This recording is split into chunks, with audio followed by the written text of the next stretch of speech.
সুপ্রিয় দর্শক, সবাইকে স্বাগত জানাচ্ছি আজকের সম্পাদকীয়তে। আমাদের আজকের বিষয়ের শিরোনাম নারায়ণগঞ্জ সিটি নির্বাচনের নানান কথা।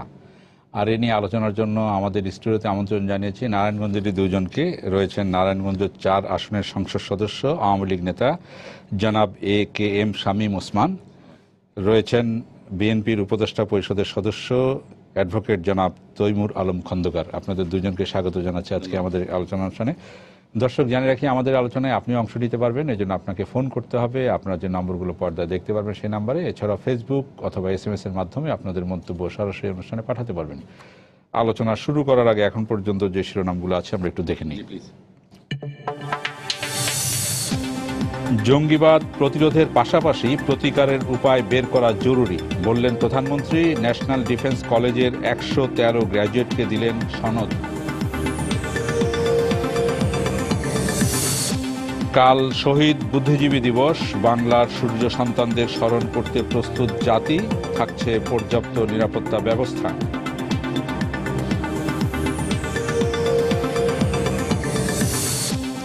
প্রতীক হিসেবে দাঁড়িপাল্লা দেয়া যাবে না কোনো রাজনৈতিক দলকে, সুপ্রিম কোর্টের সিদ্ধান্ত। ব্যবস্থা নিতে কাল চিঠি পেতে পারে নির্বাচন কমিশন।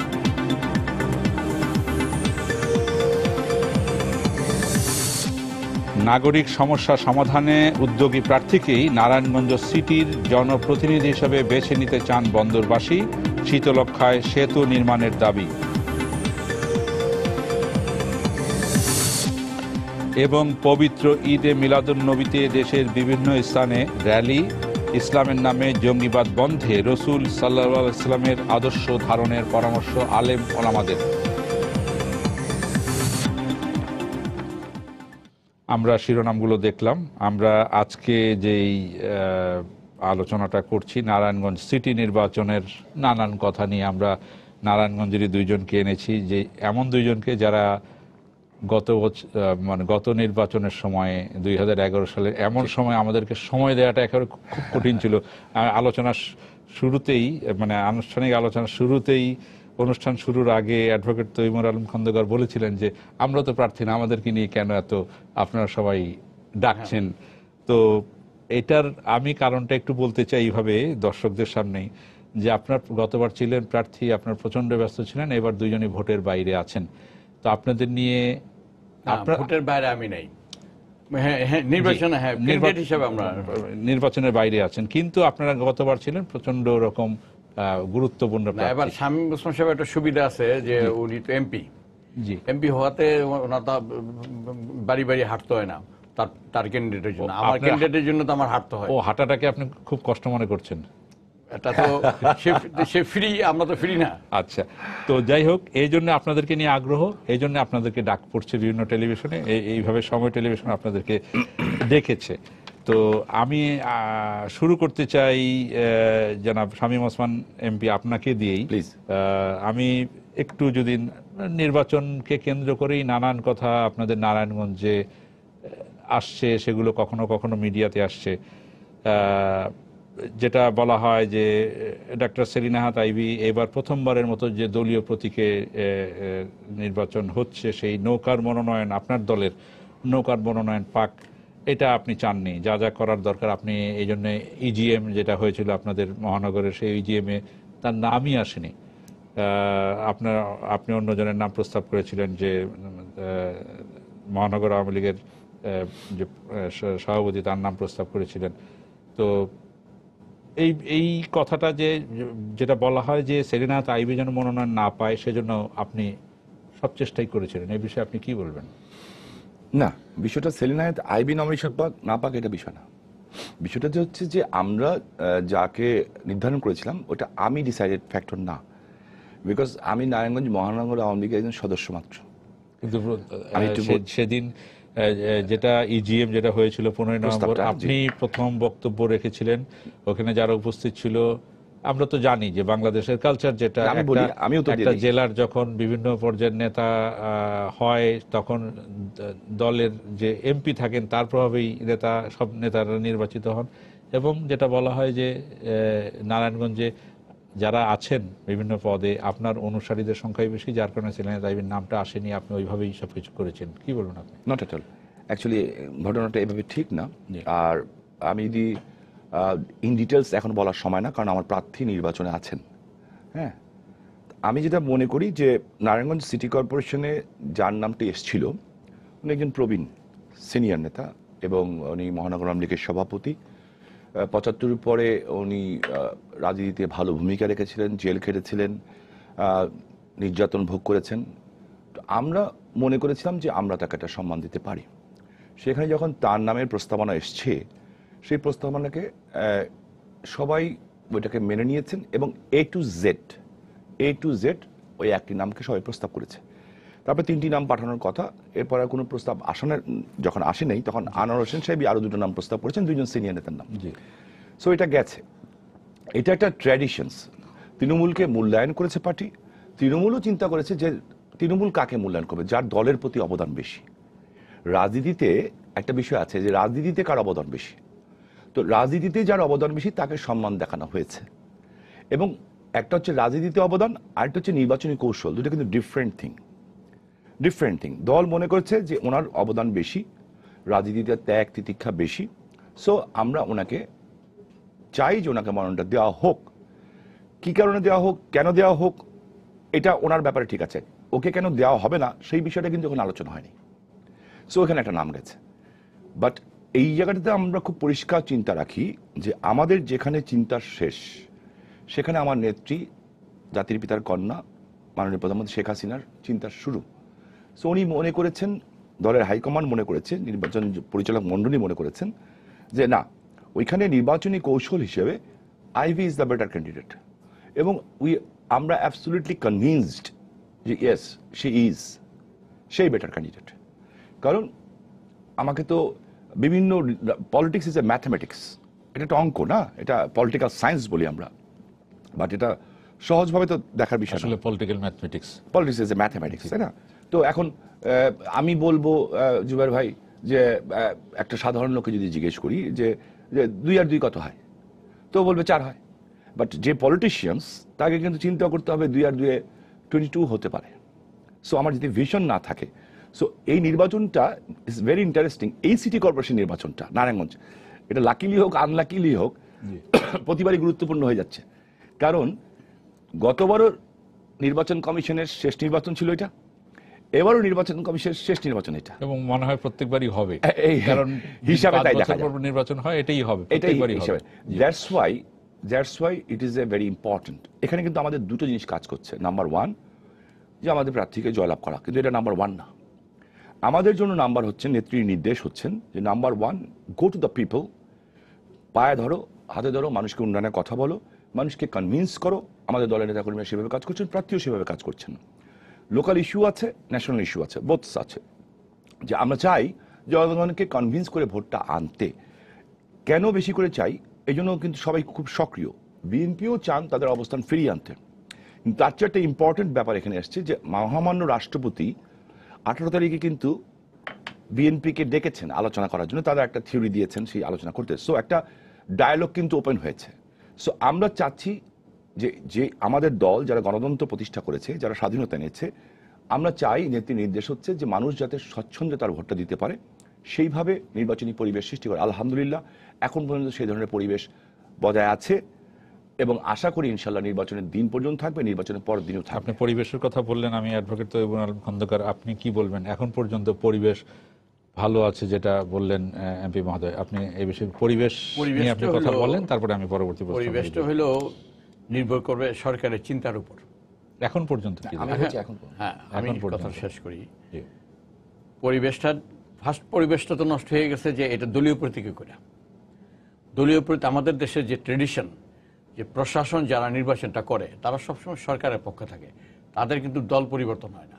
আমাদের পরিবর্তন হয়, বিশ্বের অনেক দেশেই দলীয় প্রতীকেই হয়। শামীম ওসমানের দল পরিবর্তন হয়, আমার আর কি সরকার পরিবর্তন হয়, কিন্তু তাদের কিন্তু সরকার ঠিকই থাকে। এখন এই সবসময় আমাদের দেশের যে ট্রেডিশন, আমাদের 200 বছরের উপরে হলো দেশটা স্বাধীন হয়েছে, 2বার করে আমরা স্বাধীন হইলাম, কিন্তু আমাদের যে মন মানসিকতা, বিশেষ করে আমলাতন্ত্রের মন মানসিকতা, এটা কিন্তু ওই উপনিবেশ আমলের যেটা আছে, ব্রিটিশ আমলের যেটা আছে, সেই আমলেই কিন্তু সেই আদলে রয়েছে, বিন্দুমাত্র কোনো পরিবর্তন হয় নাই। আইন কানুনের খুব একটা পরিবর্তন হয় নাই এবং মানসিকতার কোনো পরিবর্তন হয় নাই। এই যে যেমন নির্বাচন কমিশন,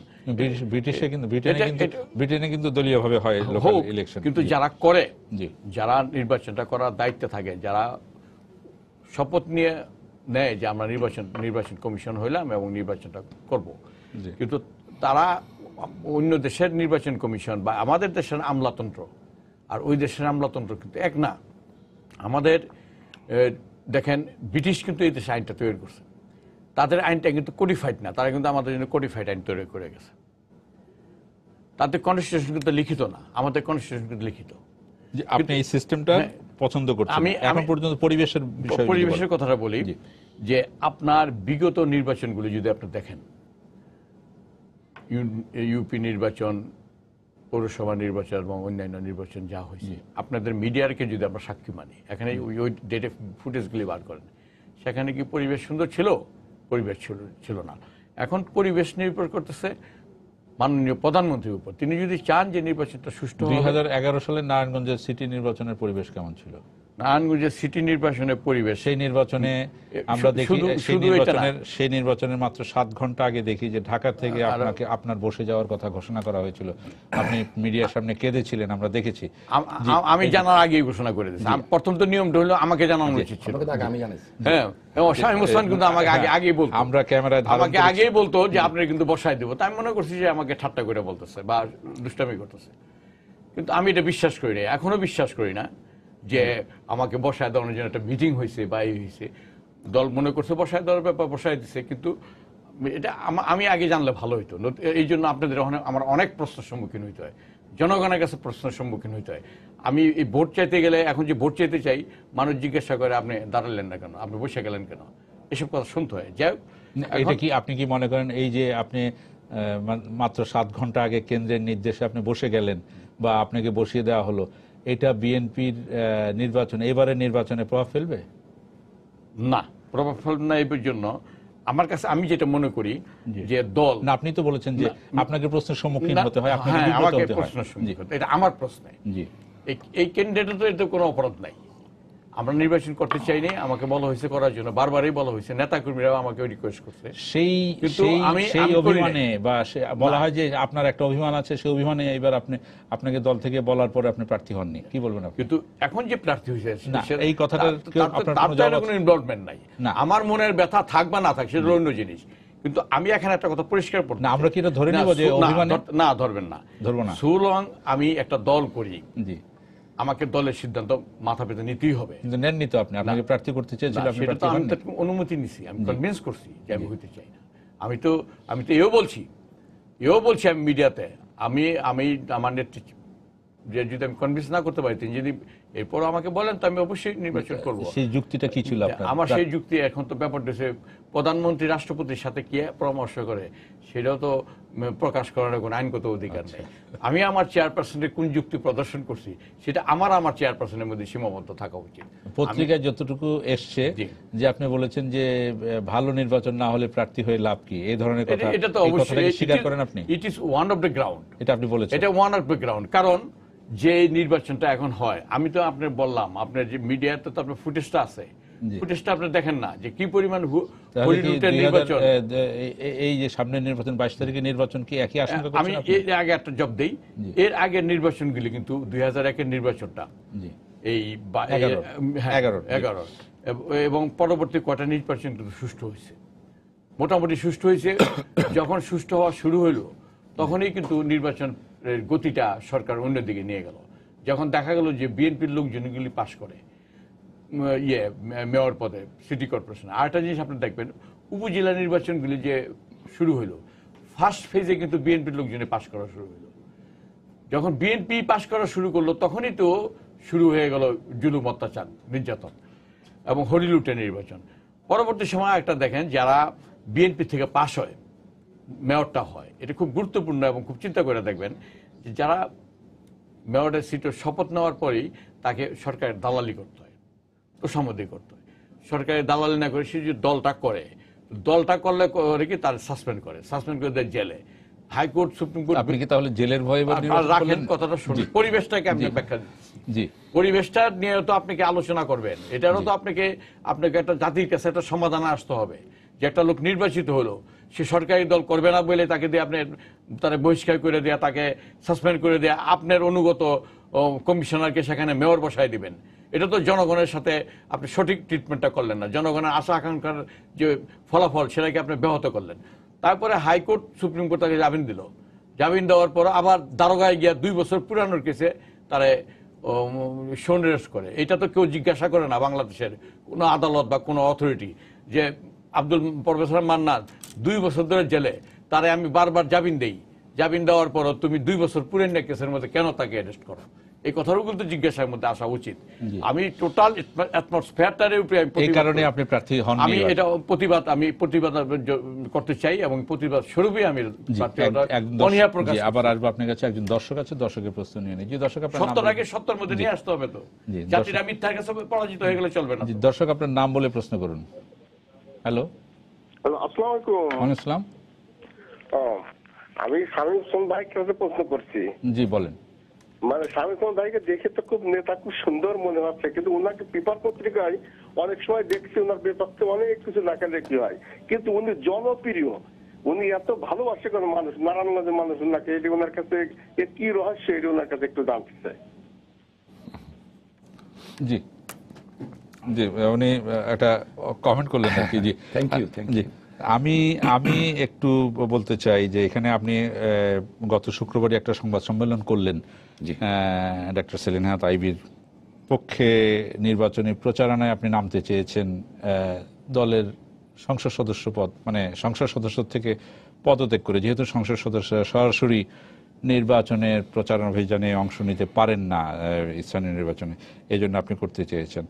তো এইটাকে যদি এইভাবে বলা হয় যে হ্যাঁ, তাহলে কি আপনি মানে লোকালি কেউ বিশ্বাস করছে না যে আপনি সেলিনা হায়াৎ আইভীর পক্ষে কাজ করবেন?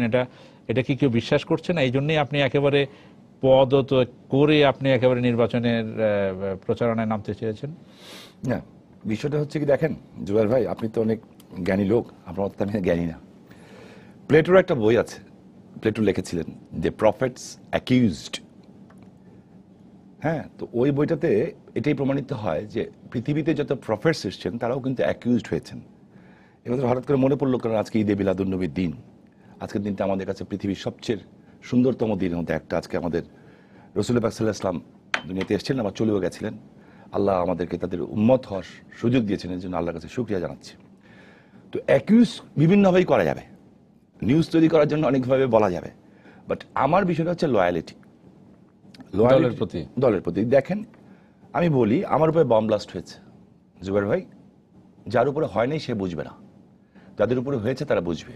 আমার যে এরকম একটা রুম, বড় রুম বসা ছিলাম, একমাত্র আওয়ামী লীগ অফিস বাংলাদেশে একমাত্র আমার উপরেই কিন্তু আরডিএক্স ব্লাস্ট করা হয়েছিল, নর্মাল কোনো বম না, কিন্তু আরডিএক্স।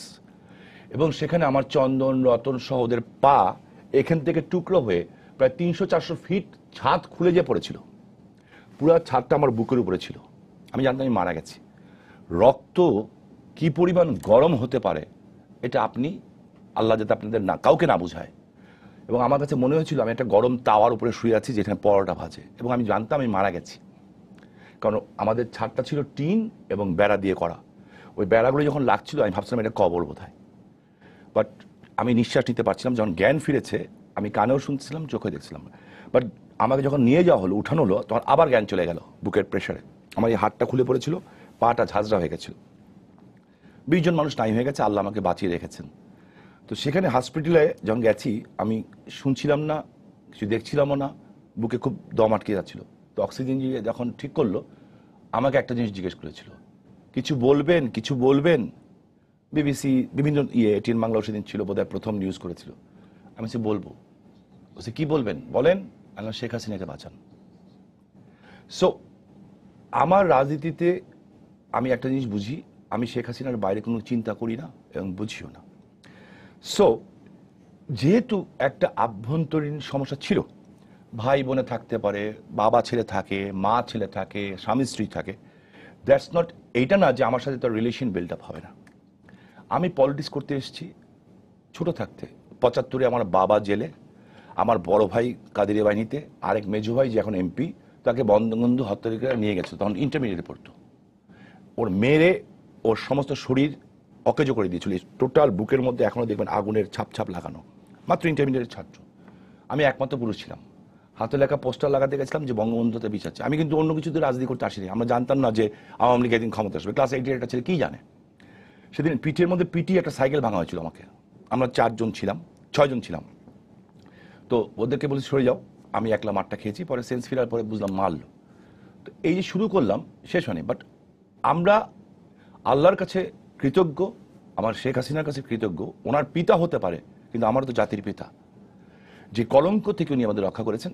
আমার পলিটিক্স জীবনে একজন মুক্তিযোদ্ধার কিন্তু জীবনের সবচেয়ে শ্রেষ্ঠ অর্জন উনি মুক্তিযুদ্ধ করেছেন। আর আমরা যারা মুক্তিযুদ্ধ না, 75-এর পরে মুক্তিযুদ্ধের মহানায়ক যিনি আমাকে স্বপ্ন দেখিয়েছেন, দেশ স্বাধীন করেছেন, তার হত্যার বিচারের জন্য আমরা চেষ্টা করেছি। আল্লাহর হুকুম, আমরা খুশি যে আমরা তার হত্যার বিচার দেখতে পেরেছি, এবং ইন্ডিপেন্ডেন্ট অ্যাক্ট যখন বাতিল হয়েছে ওই পার্লামেন্টে আমি ছিলাম। সো এটাই আমার পাওনা। কিন্তু সো আমার যে বিষয়টা হচ্ছে ওইটার জন্য না, এখন যেহেতু মিডিয়া বিভিন্ন কথা বলে টোলে দেখা যাচ্ছে একটা সিচুয়েশন ক্রিয়েট করা চায়, মানে সব মিডিয়া না, বাংলাদেশে ক্রিয়েট করতে চায় না সিচুয়েশন। আপনাদের বক্তব্যের কারণে বা অবস্থানের কারণে সিচুয়েশন ক্রিয়েট হয় না, ক্রিয়েট করতে চায়। যেমন কিভাবে? আমি দেখছি বিএনপির ম্যাক্সিমাম কর্মী না, সবাই নেমেছে মাঠে। আওয়ামী লীগের A to Z আমার কনফারেন্স রুমে, হ্যাঁ সবাই বিপক্ষে ছিল, নো ডাউট। কিন্তু আমার চিফ, আমার নেত্রী, আমার মাতৃতুল্য শেখ হাসিনা, আমি তাকে মায়ের চেয়ে ভালোবাসি বেশি, এ কথা বললে মিথ্যা কথা বলে, কিন্তু কম ভালোবাসি না। কারণ জুবাইর ভাই, আজকে রাতে আমি বাজবো কিনা জানি না, আপনার মাধ্যমে আমি এই টিভির মাধ্যমে একটা মেসেজ দিতে চাই।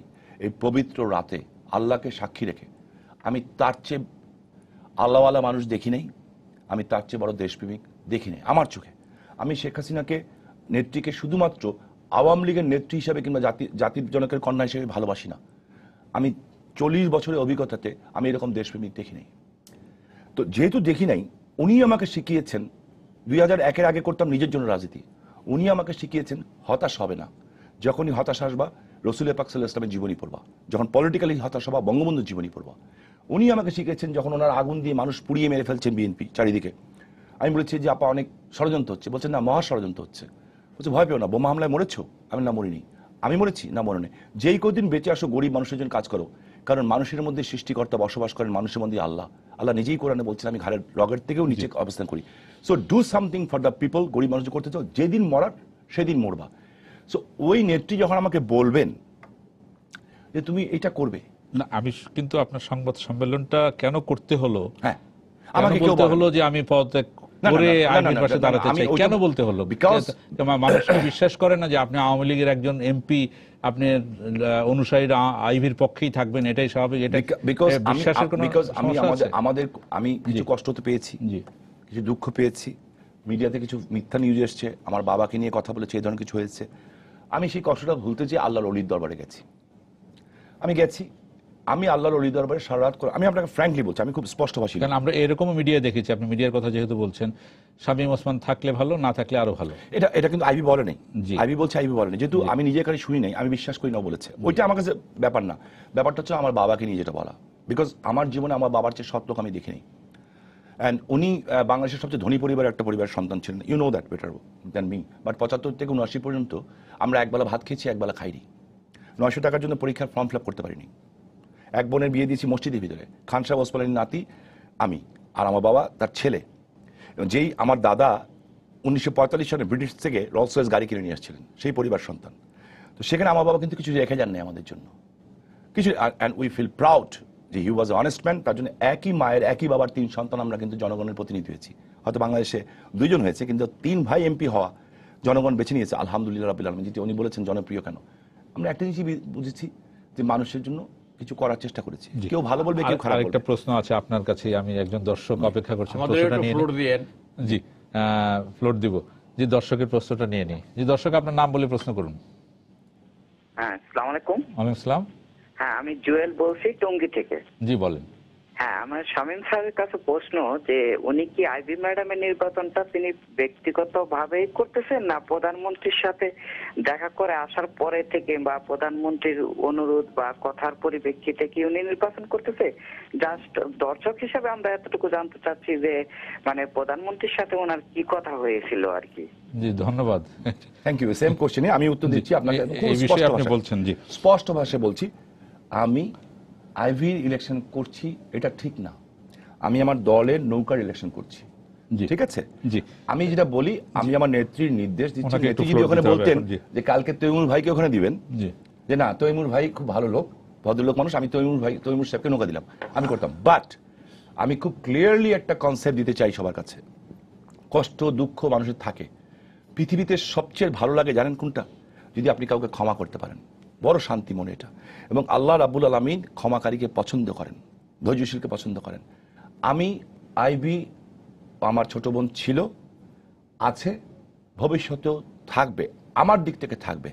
আর আমি লয়াল টু মাই পার্টি, যে কদিন আমি পার্টিতে আছি। বাট আমি নিজেকে খুব সম্মান করি, আমার আত্মসম্মান বোধ আছে। 22 তারিখ পর্যন্ত আমার যতটুকু কষ্ট করার দরকার আমার নেত্রীর নির্দেশে, ইনশাল্লাহ আমি সেটা করব। রেজাল্ট যদি পজিটিভ হয়, কারণ আল্লাহ সুবহানাহু ওয়া তাআলার নির্দেশের বাইরে একটা 59 নম্বর আয়াতে বাকারায় লেখা আছে, আল্লাহর নির্দেশের বাইরে একটা গাছের পাতাও নড়ে না। আল্লাহর নাম ইয়া মুইজ্জু, আল্লাহ ইয়া মুজিল্লু, আল্লাহ ইজ্জত দানকারী, আল্লাহ সম্মান করে। যদি আইবির কপালে থাকে ও মেয়র হবে, যদি সাকতের কপালে থাকে সে মেয়র হবে। চেষ্টা করছি আমরা, দেওয়ার মালিক আল্লাহ। তো যদি হয়, হওয়ার পরে যদি আমার কোনো কথা থাকে সেদিন আমি বলবো। জি। আমি অ্যাডভোকেট তৈমুর আলম খন্দকার আপনার কাছে আসি, যে সেনা মোতায়েনের যে দাবিটা, সেই বিষয়টি নিয়ে। সেনা মোতায়েনের কথা বলাটা যেন এখন সরকার বিরোধী পক্ষের একটা মানে প্রধান দাবি হয়ে উঠছে। যতগুলো নির্বাচন গেছে আমরা দেখি যে যতগুলো সিটি নির্বাচন বলেন, উপজেলা নির্বাচন বলেন, ইউনিয়ন পরিষদ নির্বাচন বলেন, সবখানে সেনা মোতায়েন হয়েছে, দাবি উঠেছে।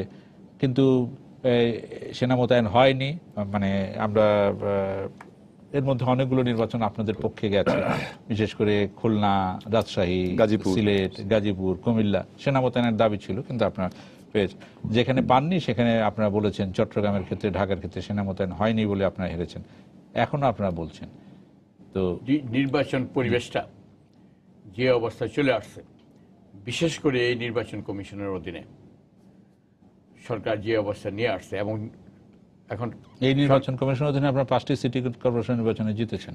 কথা শেষ করতে দেন। জি, আপনি ইউপি নির্বাচন দেখছেন, 111 জন লোক হত্যা হওয়ার পরও, আর এরশাদ সাহেবের হিসাব অনুযায়ী 145 জন হত্যা হওয়ার পরও এই নির্বাচন কমিশন বলছে যে নির্বাচন সুষ্ঠু হয়েছে। আপনি কি মনে করেন জুবারে ভাই যে এই দেশের নির্বাচন যে অবস্থায় চলে আসছে, নির্বাচনগুলি সুষ্ঠু হচ্ছে? আপনি কি মনে করেন? অতএব এখানে আরেকটা কথা বলতে চাই, যে সরকার দলীয় যে প্রার্থী, আমার স্মরণশক্তি যদি বিট্রে না করে থাকে, আমি যদি ভুল না করে থাকি, তো সরকার দলীয় প্রার্থী হতে বলছে যে আমি সেনা মোতায়েন চাই। এখন সে হয়তো না, উনি সরাসরি বলেননি। উনি যেটা বলেছেন, আমাকে আপনি যদি এটা সরাসরি বলে থাকেন, আমাকে এখানে মিডিয়ার লোক হিসেবে কারেকশন করে দিতে হবে। নির্বাচন কমিশন যদি চায় তাহলে করতে পারে। আমার কথাটা এটাই। এবং আমরা চাই যে সেনা মোতায়েন হোক, এই জন্য হোক।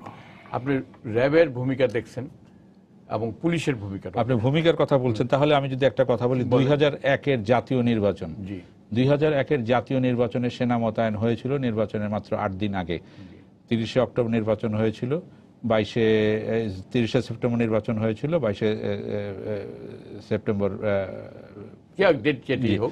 মাত্র 1 সপ্তাহ আগে।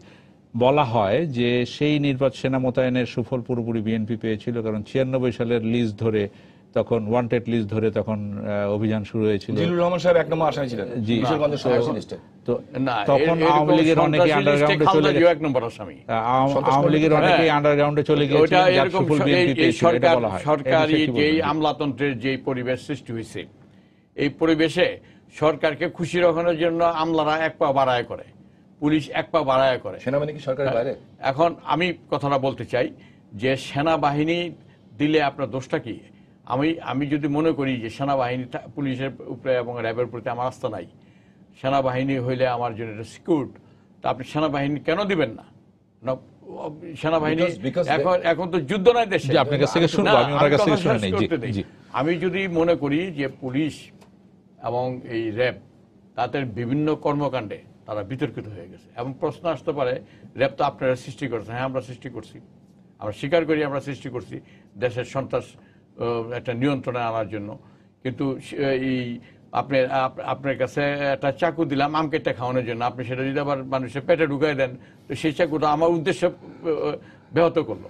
এখন এই র্যাবের বিরুদ্ধে অনেক গুণ খুনের অভিযোগ, এই পুলিশের বিরুদ্ধে পুলিশ কি করতেছে পত্রিকা খুললেই বিভিন্ন কাহিনী আসতেছে। এই অবস্থার মধ্যে আপনি যদি একটা সুষ্ঠু নির্বাচন, যেখানে এটা তো সত্য যে সংবিধানের 65 আর্টিকেল সাবসেকশন 2 অনুযায়ী যে কথাটা বলা আছে যে একটা প্রত্যক্ষ নির্বাচনের মাধ্যমে এই নির্বাচনটা হবে, এবং সেই নির্বাচনটা কি একটা স্বচ্ছ, নিরপেক্ষ এবং নির্ভরযোগ্য নির্বাচন হতে হবে। এখন কি এই স্বচ্ছ নিরপেক্ষ নির্বাচনটা হয়?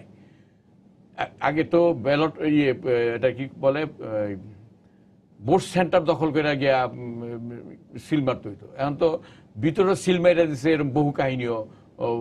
তাহলে আপনি আশঙ্কা করছেন সেনা মোতায়েন না হলে নির্বাচন আমার দল হবে তাই না? মনে করে, আমার দল তাই মনে করে যে আমরা এই বিগত রেকর্ডগুলি পর্যালোচনা করে আমরা মনে করি যে দেশ এখানে সেনা মোতায়েন হওয়া উচিত। যে 5টি সিটি নির্বাচনে আপনারা জিতেছেন সেখানে কি সুষ্ঠু হয়নি? সরকারের অসুবিধা না, এই সরকার আমলে কোন নির্বাচনই সুষ্ঠু হয়নি। তারপরে যেটুকু হয়েছে জনগণের চাপে, এই অনেক সাপোর্টের কারণে। তারপরে যে কথা, এই চাপটা কি আপনারা নারায়ণগঞ্জে 22 তারিখে সৃষ্টি করতে পারবেন? শুনেন, যে জিনিসটা নিয়ে আলোচনা হওয়া উচিত সেই বিষয়টা হলো যে কিভাবে নির্বাচনটাকে সুষ্ঠু করা যায়, এইটি নিয়ে আলোচনা করা উচিত। কারণ এখন যে নির্বাচনী ব্যবস্থা, আপনি বিইং এ মিডিয়া ম্যান এবং সিনিয়র পার্সোনালিটি, আপনি কি মনে করেন যে বর্তমানে যে বিগত কত দিনের যে নির্বাচনগুলি হলো এই নির্বাচনগুলি সুষ্ঠু হয়েছে?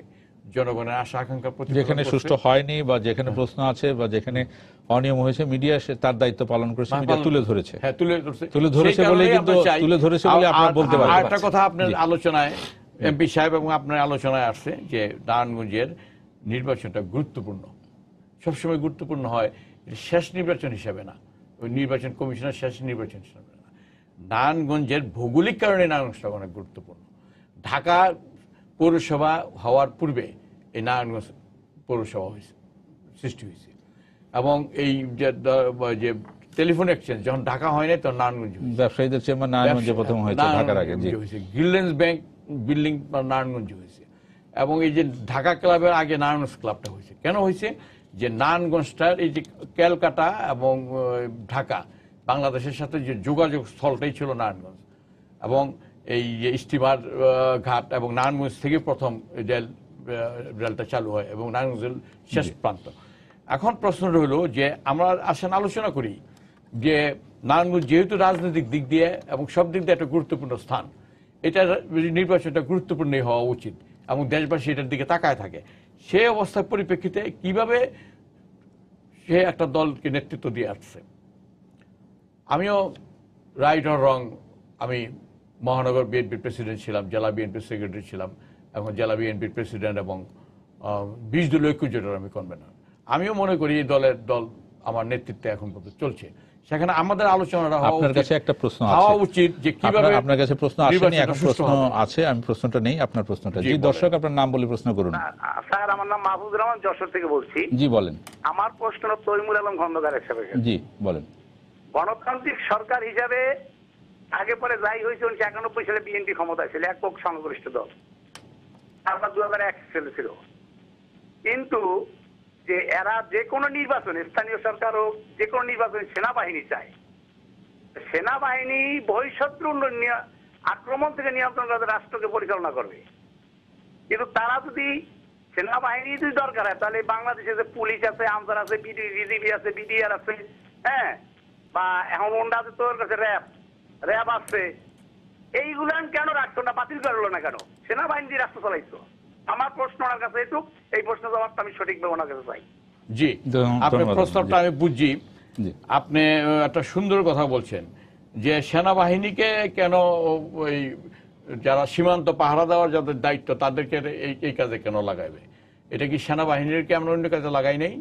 আমরা কি এই হাতির ঝিল বানানোর জন্য সেনাবাহিনীকে দায়িত্ব দেই নাই? আমরা কি যে কক্সবাজার যে মেরিন ড্রাইভ রোড, ওইটা বানানোর জন্য সেনাবাহিনীকে দায়িত্ব দেয় নাই। দেশে যখন দুর্যোগ আসে, দুর্যোগ রিলিফ বিভিন্ন কারণে কিনা সেনাবাহিনীকে দায়িত্ব দেয় নাই। ঢাকা শহরে যখন এক বিরাট যানজট সৃষ্টি হয়েছিল তখন কি সেনাবাহিনীকে দায়িত্ব দেওয়া হয়নি? যানজটের সময় কিন্তু একটু আপনাকে মনে করি দিই, যানজট ট্রাফিক ব্যবস্থায় সেনাবাহিনীকে লাগানোর পর বেশ বিভিন্ন স্থানে যখন বিভিন্ন বিতর্ক বা বিভিন্ন ঘটনার পরে কিন্তু পরবর্তীতে উইথড্র করা হয়। ঠিক আছে, এটা আমরা জানি। হাতিঝিলটা তো উল্টো করে নাই, মেরিন ড্রাইভ যেটা করা হয়েছে কক্সবাজার সেটা তো উল্টো করে নাই। এখন সেনাবাহিনী তো আমাদের জাতীয় দুর্যোগে সারা তো এটা তো আমাদের 2001 সালের জাতীয় নির্বাচনের কথা বলেছি যে সেখানেও কিন্তু একটা প্রেস্টিজিয়াস আছে। আমাদের সবচেয়ে সম্মানজনক এবং প্রেস্টিজিয়াস প্রতিষ্ঠানটা হলো সেনাবাহিনী। সেই সেনাবাহিনীকে চাওয়ার অর্থ হইল কি, সেনাবাহিনীর প্রতি আমাদের একটা আস্থা আছে এবং জনগণ মনে করে যে পুলিশ এবং র্যাব তারা যেভাবে বিতর্কিত হয়ে গেছে সেখানে সেনাবাহিনী ছাড়া এটা সুস্থ হবে না। জনাব শামীম ওসমান, আপনার বিগত রেকর্ড অনুযায়ী, বিগত ইতিহাস আমি তমিন ভাইয়ের সাথে যদি একমত হতে পারতাম ভালো লাগতো, কিন্তু আমি ওনার সাথে একমত হতে পারছি না। আমি সেনাবাহিনী, অবশ্যই সেনাবাহিনী দরকার, নির্বাচন দরকার, দেন কোনো সমস্যা নেই, বাট আর কতদিন? উনি বলছেন সেনাবাহিনী ছাড়া হবে না। 15ই ফেব্রুয়ারি নির্বাচন বিএনপি করেছে সারা বাংলাদেশে এককভাবে, 15 দিন টিকতে পারেনি, সেনাবাহিনী দিতে করছিল। 2001-এর নির্বাচনে সকাল 4:30টার সময় বলা হলো শামীম ওসমান এত ভোটে পাশ করছেন, টেলিভিশন ডিক্লেয়ার হলো। এরপরে ঢুকে যে পিটিয়ে আমার দুটো লোককে জেলখানা, ওই যে থানার ভিতরে আমার দুজনকে মেরে ফেললো পিটিয়ে, সেনাবাহিনী করলো। সেনাবাহিনী is not out of the government. আপনি সেনাবাহিনী একটা আস্থার জায়গা, এই জায়গাটা হলো আমাদের একটা এমন জায়গা যে জায়গাটাকে বিতর্কিত করার কোনো কারণ নেই। কালকে যখন সেনাবাহিনী নির্বাচন করবে আপনি তখন বলবেন হেরে গেলে যে সেনাবাহিনীকে সরকার বায়াস করেছে। যখন সেনাবাহিনীকে আপনি অ্যাকিউজ করবেন তখন আপনার শেষ থাকে না। আর যদি এতই সেনাবাহিনী করেন তাহলে গণতন্ত্রের জন্য লড়াই করতেছেন কেন? সেনা সরকারের জন্য লড়াই করেন। এখন গণতান্ত্রিক কোন শক্তি যদি বারবার বলে যে আমার শেষ আস্থার স্থল সেনা, আমি খুব সাহস করেই বলছি কথাটা, শেষ আস্থার স্থল সেনাবাহিনী, ইট ইজ আমার জন্য এটা শেম। আমার জন্য শেম। হারবো, হেরে যাবো, চুরি করবো আমরা, আওয়ামী লীগ চুরি করবে, করতে দেন। ধরেন আপনি চুরি করতেছে, আপনার কথাই সব সত্য, পিপলস কিন্তু একটা সময় জবাব দিবে, যেমন আপনাদের জবাব দিয়েছে। আপনাদের জবাব দিয়েছে 2001-এ আপনারা ভোটার লিস্ট ছিল ফলস, 1,25,00,000 ভোটার ছিল। ওই ভোটার লিস্ট দিয়ে আপনারা বারবার নির্বাচনে জয়লাভ করেছেন। আপনাদের হানা ভোট, আপনাদের প্রেসিডেন্সিয়াল ভোট, আপনাদের 95-এর ভোট, আপনার কোন গণতন্ত্র দেখিয়েছেন? আপনার নির্বাচন, আপনি বলছেন কত সুন্দর সুন্দর কথা বলছেন এখানে বসে। তরুণ ভাই, আমি আপনাকে ব্যক্তিগতভাবে বলছি না, আমি বিএনপি, আপনাকে you are a very good man. না, আমি বিএনপিকে প্রতিনিধিত্ব করি, আপনাকে এই জন্য বলছি। আমি বিএনপির দায়িত্ব নিতে রাজি আছি। আপনি বলছেন you are fighting for the democracy, আপনারা গণতন্ত্রের জন্য লড়াই করছেন। কোন গণতন্ত্র? কোন গণতন্ত্র? এটার জবাবটা দেই, একটু বলি ভাইয়া, আপনি শুনেন, আমাদের ভুল থাকতে পারে, আমি বলি, আমি আমারটা বলছি, আমার সেন্স থেকে বলছি। হ্যাঁ বলো। আল্লাহ রাব্বুল আলামিন পবিত্র কোরআনে বলছেন, কেউ যদি বিনা অপরাধে একটা মানুষ হত্যা করলো সে যেন পৃথিবীর সকল মানুষকে হত্যা করলো। ইন কোরআন, অ্যাজ এ মুসলিম হিসেবে আমি বিলিভ করি। আপনারা গাড়ির ভিতরে, বাসের মধ্যে চলন্ত হইলেও বুঝতাম যে আপনার হরতাল মানছে না তারা। সে রাতে শুয়ে আছে, ড্রাইভার, এটা মিডিয়া, আপনি যেমন মিডিয়াকে মানলেন না, ইউপি চেয়ারম্যান চুরি হয়েছে, ইয়েস আমি এগ্রিড, আমি কোনো অবস্থাতেই বলবো না চুরি হয় নাই, সিল মারা হয় নাই, নো, অফকোর্স হয়েছে। মিডিয়া টেলিভিশনে দেখাচ্ছে, হবে না আমি কেন বলবো? তাহলে মানুষ আমাকে মনে করবে যে আমি একটা মিথ্যাবাদী। আমি যেটা বলবো সেটা বলবোই। সেইখানে এইটাও যেমন সত্য সিল মারা হয়েছে, এইটাও সত্য যে বিএনপি এবং জামাত আজকের থেকে কয়েক বছর আগে বাসের মধ্যে মানুষ শুয়ে আছে, ড্রাইভার কন্ট্রাক্টর শুয়ে আছে, পাউডার দিয়েছেন, পেট্রোল দিয়েছেন, আগুন দিয়ে দিয়েছেন, মানুষটাকে জ্বালিয়ে পুড়িয়ে ছাই বানিয়ে দিয়েছেন। 100, আপনি নির্বাচনে কতজন মারা গেছে আপনি এরশাদ সাহেবের হিসাব দিলেন 145, আমি বাড়াই দিলাম আরো 5 জন, ধরেন 150। আপনি আগুন দিয়ে পুড়িয়ে মেরেছেন, যেটা দোজকের আগুনে পুরানো হবে, 185। 500 লোককে আপনি জ্বালিয়েছেন যারা আজকে ক্ষতবিক্ষত জীবন নিচ্ছে। তো আপনারা যদি এখন বলেন গণতন্ত্রের কথা, ক্ষমতায় যাওয়ার জন্য মানুষ পুড়িয়ে মেরে ফেলবেন, আর you people are saying about the democracy, মানুষ কিন্তু এটা বুঝে। আমি একটু যদি আসতে চাই, আমি এটা বিষয়ের উপর একটু কথা বলবো, যে একটু যদি আপনাদের এলাকার উন্নয়নের কথাটা আসি, না এই কথাটা একটু কিন্তু সারাদিন চলবে। না না, একটা কথা জবাব আমার না না, আপনি 4-5 মিনিট আছে, আপনি তো ইনসাফ করবেন। সেটা হলো ফার্স্ট কথাটা হলো যে গণতন্ত্র এবং এই বোমাবাজি দুইটা বিষয় নিয়ে আমি কথা বলবো। আমি কিন্তু স্বীকার করে গেছি, হ্যাঁ ঠিক আছে, ভোট চুরি হয়েছে, গণতন্ত্র আগুন দিয়ে জ্বালাইছেন। হ্যাঁ, আমার কথা বলতে দাও। গণতন্ত্র এই বাংলাদেশে সব পার্টি আন্দোলন সংগ্রাম করছে এবং আওয়ামী লীগের নেতৃত্বে একটা আন্দোলন হয়েছে। সেই আন্দোলনে আওয়ামী লীগের সাথে জামাতও ছিল না। আমি বলি কথাটা শেষ করতে দেই। সেই আন্দোলনে তারা নির্দলীয় তত্ত্বাবধায়ক সরকারের অধীনে 96 সালের কথা বলছেন। হ্যাঁ 96 সালে মাননীয় প্রধানমন্ত্রীর পাশে দেখা গেছে মতিউর রহমান নিজামীকে, ছবি আছে, ছবি আছে পত্রিকায়, এটা আপনি ভালো বলতে পারবেন। আর কথাটা শেষ করি আলাদাভাবে। আচ্ছা, এখন কথাটা হইলো যে সেখানে বলা আছে নির্দলীয় তত্ত্বাবধায়ক সরকারের অধীনে। আপনি যে সময়ের কথা বলছেন তখন সেটা হচ্ছে আমি যেটা বলছেন যে শেখ হাসিনা তখন বিরোধী দলীয় নেত্রী এবং বিরোধী দলীয় নেত্রীর কক্ষে বিরোধী দলের সবাই আসতে পারে, জামাত তখন বিরোধী দলের প্রশ্ন তুলব না। সেখানে এই কথাটা হইলো যে একটা নির্দলীয় তত্ত্বাবধায়ক সরকারের অধীনে নির্বাচনটা হবে। এর আগে অনেক ঘটনা ঘটলো। নূর হোসেন নামে একটা ছেলে, সে লেখলো স্বৈরাচার নিপাত যাক, গণতন্ত্র মুক্তি আমার হাতের সামনে, এবং সে তার গুলিতে গণতন্ত্র মুক্তি পাক, স্বৈরাচার নিপাত যাক, গুলিতে তার মৃত্যুবরণ করতে, এবং অনেক বসুনিয়া টসুনিয়া অনেক মৃত্যুর বিনিময়ে একটা জিনিস দাঁড়ালো, সেটেলড হইলো যে নির্দলীয় তত্ত্বাবধায়ক সরকারের অধীনে নির্বাচনটা হবে। আওয়ামী লীগ নির্বাচন করলো 2008-এ। কনসেপ্টটা ছিল আমার নেত্রী, হ্যাঁ তোমার নেত্রী, ঠিক আছে, মাননীয় প্রধানমন্ত্রী। এখন কথাটা হলো যে না, তিনি এটার জন্য আন্দোলন করছেন, সেটাই বলতে হবে। আচ্ছা, হ্যাঁ, এখন কথাটা হলো যে এই তত্ত্বাবধায়ক সরকারের অধীনে কিন্তু দুইটা দলই বেনিফিটেড। আওয়ামী লীগও ক্ষমতায় গেছে, বিএনপিও সরকার গঠন করছে। সেটা তারা আওয়ামী লীগ 2008-এ যে নির্বাচন করলো সেই ম্যানিফেস্টোর মধ্যে কোথাও লেখা ছিল না, ম্যানিফেস্টোর মধ্যে লেখা ছিল না যে আওয়ামী লীগ ক্ষমতায় গেলে এটা বাদ করবে, কিন্তু ম্যানিফেস্টোর লেখা না থাকার পরও তারা কিন্তু এটা বাদ করলো। বাদ করার পরেই তো এইসব বিশৃঙ্খলার সৃষ্টি। আরেকটা কথা হইলো যে খালেদা জিয়া এই যে সারা দেশব্যাপী 185 জনকে লোককে হত্যা করলো, এটা আপনি দেখেন যে সায়দাবাদে বলেন আর যাত্রাবাড়িতে বলেন, যেখানেই বোমাবাজি হয়েছে সেখানে খালেদা জিয়া তো অবরুদ্ধ ছিল 93 দিন, তাকে এই বালুর ট্রাক দিয়া, তারপরে তার চোখের মধ্যে মরিচের গুঁড়া দিয়া তাকে অবরুদ্ধ করা রাখা হলো। সেই রাত্রে 3টা বাজে পড়লো, সেটার মধ্যে কিন্তু খালেদা জিয়া আসামি হলো। এবং অনেক পত্রিকায় আসছে অনেক ছাত্রলীগের ছেলেপেলে, অনেক সরকারি দলের লোকজন কিন্তু গ্রেপ্তার হয়েছে বোমা বানাইতে গিয়ে, বোমা আওয়ামী লীগ অফিসে। তবে আমি ব্যক্তিগতভাবে এই বোমাবাজিকে নিন্দা করি, আমি ব্যক্তিগতভাবে এটা বিরোধিতা করি, আমি ব্যক্তিগতভাবে এবং আমার দল এবং খালেদা জিয়া এই বোমাবাজির বিপক্ষে। আমরা একটা সুন্দর পরিবেশ গঠন। একেবারে শেষ বিষয়টা যদি আসি, নারায়ণগঞ্জের উন্নয়ন, নির্বাচনের ফলাফল যেটাই হোক না কেন, উন্নয়নে আপনারা সব দলের একসাথে কাজ, বিশেষ করে শীতলক্ষ্যা সেতুর কথাটা সব দলের প্রার্থী বলে আসছেন। ভুল কথা হচ্ছে জুবাইর ভাই, ইটস ভেরি ইন্টারেস্টিং। আমি দেখলাম সবাই এটা নিয়ে কথা বলছে। জি, শীতলক্ষ্যা সেতু, শীতলক্ষ্যা সেতুর টেন্ডার হয়ে গেছে। জি, শীতলক্ষ্যা সেতুর জায়গা একর হয়ে গেছে সৌদি আরবের ফান্ডে। আমার বড় ভাই নাসিম ওসমান আমি বলি, মাননীয় প্রধানমন্ত্রী কিন্তু এটার ভিত্তিপ্রস্তর নিয়ে নেই। শেষ প্রশ্নটা, জি প্লিজ প্লিজ। জি দর্শক, আপনার নাম বলে প্রশ্ন করুন। হ্যালো, আমার নাম রেশমা, আমি নারায়ণগঞ্জ পঞ্চবটি থেকে বলছি। জি বলেন। হ্যাঁ, আমাদের মানে বর্তমান যে নির্বাচন কমিশন আছে, এই নির্বাচন কমিশন থেকে মানে অনেক নির্বাচন হয়েছে। হ্যাঁ, প্রত্যেকটা নির্বাচনে দেখা গেছে যে দু একটা ছাড়া সবই সুষ্ঠু হয়েছে, কিন্তু বর্তমান মানে বিএনপি যারা বলতেছে যে তাদের দ্বারা সুষ্ঠু নির্বাচন সম্ভব না। আমরা তো এর আগেও তো অনেক নির্বাচন হয়েছে, এরকম তো হয় নাই। আর আমাদের নারায়ণগঞ্জের এমপি জনাব শামীম ওসমান সাহেব, তিনি মানে নারায়ণগঞ্জের জন্য যা করছে ভালোই করছে, তার নিয়ে এত কথা, এত মিডিয়া যে আসতেছে, এটার কারণ কি? জি ধন্যবাদ, আপনার প্রশংসাই করলেন উনি। Thank you. জি, আপনি দোয়া করেন, আমার আর কিছু লাগবে না। জি, আপনি যেটা বলছিলেন, আমি মজা, মানে শীতলক্ষ্যা ইস্যুটা সব মিডিয়া লিখতেছে Shitalakshya issue, Shitalakshya issue, Shitalakshya issue. Shitalakshya issue আজকে থেকে 1 বছর আগে মাননীয় প্রধানমন্ত্রী ভিডিও কনফারেন্সের মাধ্যমে ভিত্তিপ্রস্তর করেছেন, জায়গা একরের টাকা হয়েছে। আপনার দলের প্রার্থীকে এটা কারেকশন করে দেন না কেন? উনিও তো বলছেন। না, আমি আজকে দেখলাম না, ও বলছে শীতলক্ষ্যা সেতু। মানে এখন মানুষ হচ্ছে কি, এর আগে দুইবার ভিত্তিপ্রস্তর দিয়েছেন, এটা অলরেডি ডান। সৌদি আরবের টাকা, সৌদি আরবে this is the first fund.